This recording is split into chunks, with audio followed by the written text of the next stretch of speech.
Right now, in 2026, American warplanes have struck Kharg Island, Iran's main oil export facility, more than 90 times. Iran has blockaded the Strait of Hormuz, oil prices are surging, and the world economy is rattled. 40 years ago, the exact same island was bombed by Iraq for the exact same strategic reason. And the same Strait of Hormuz was the center of a naval war that drew in American warships, killed American sailors, and nearly became something far larger. This is part 2, the energy war. The war within the war. The part that connected a conflict between two countries most of the world had already stopped caring about. To every oil market, every navy, every geopolitical calculation on the planet.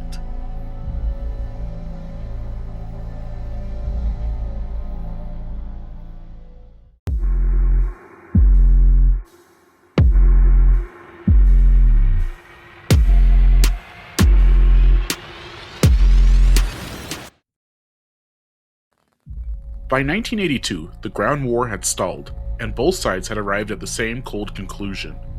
The only way to win, or at least to force the other side to quit, was to destroy their economy.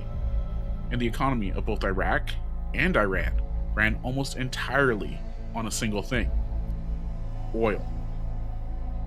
Iran's main export terminal was Kharg Island, a small coral island less than 20 miles off the coast of Kazakhstan, handling more than 90% of all Iranian oil exports. If Kharg Island stopped working, Iran stopped being paid for its war. Iraq's situation was even more precarious.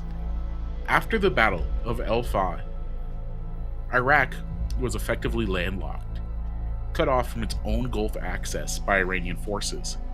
It relied entirely on pipelines through Turkey and on Kuwait, which was lending Iraq billions of dollars and allowing Iraqi oil to be exported through its terminals. Iraq's Gulf access was, in practical terms, borrowed.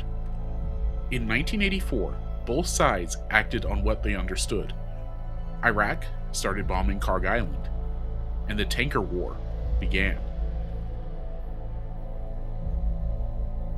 Iraq used French-supplied superjets and Exocet missiles to attack tankers loading at Iran's Kharg Island terminal. The strategy was simple: starve Iran's revenue, force the economy to collapse, and break the will to keep fighting. Iran responded. Lacking Iraq's air power, it used Revolutionary Guard speedboats, naval mines, and surface vessels to attack shipping heading to Iraq's Gulf allies, Kuwait and Saudi Arabia, both of whom were funding Saddam's war effort with billions of dollars in loans. The attack spread south. The entire Persian Gulf became a war zone for neutral shipping. Iraq gave advance notice to all countries, declaring Kharg Island an exclusion zone. Ships entered at their own risk. Iran mined shipping canals. Both sides fired at tankers flying flags of nations that had nothing to do with the war. By 1985, the tanker war had caused a 25% drop in commercial shipping through the Gulf, and a sharp spike in the price of crude oil. Lloyd's of London was charging war risk premiums that made some voyages economically unviable. Ship owners were taking losses, insurers were struggling, and 18 nations began positioning naval assets in or near the Persian Gulf. The world had been dragged into it whether they liked it or not.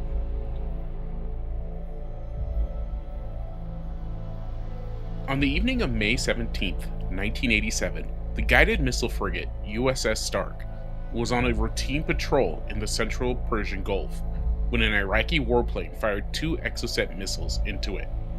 The attack killed 29 crew members outright. Another 8 would die of their wounds. 37 American sailors dead. The Stark's damage control efforts was nothing short of heroic. Despite fires burning at thousands of degrees, a severe list that threatened to capsize the ship, the crew saved it. Iraq called it an accident. Iraq apologized. The Reagan administration, which had been quietly backing Iraq against Iran for years, accepted the apology. and announced it was increasing naval presence in the Gulf to protect against Iranian aggression. Iraq had fired the missiles. America increased patrols against Iran. This was not an accident of logic. The Reagan administration had decided which side it was on. In July 1987, the United States launched Operation Earnest Will, escorting reflagged Kuwaiti tankers through the Gulf. It was the largest naval convoy operation since World War II. Iran had good intelligence on the convoy. It laid mines across key channels. On July 24th, the massive tanker Bridgerton struck an Iranian mine. The result was one of the most ignoramus photos in U.S. naval history. Bridgerton arriving in Kuwait with her U.S. naval escorts following in her wake, apparently using the big tanker as a minesweeper for their own protection. The operation continued regardless.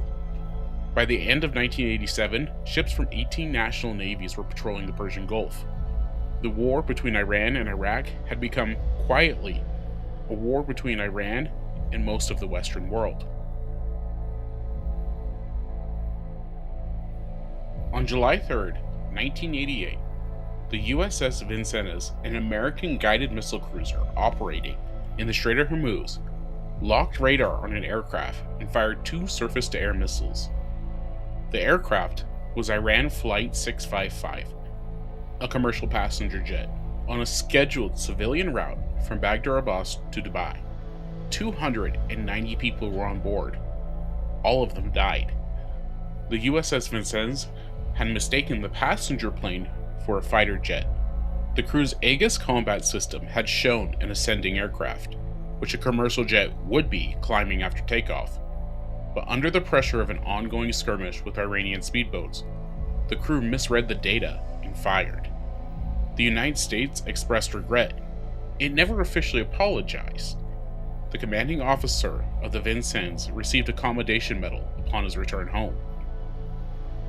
The downing of Flight 655, combined with Iraq's battlefield advantages and Iran's economic collapse, hastened a war-weary Iran to accept the UN ceasefire on July 18, 1988.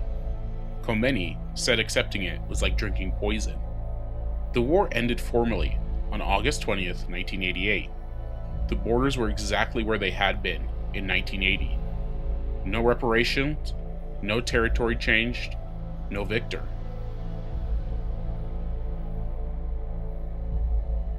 The tanker war of 1980s ended without resolution.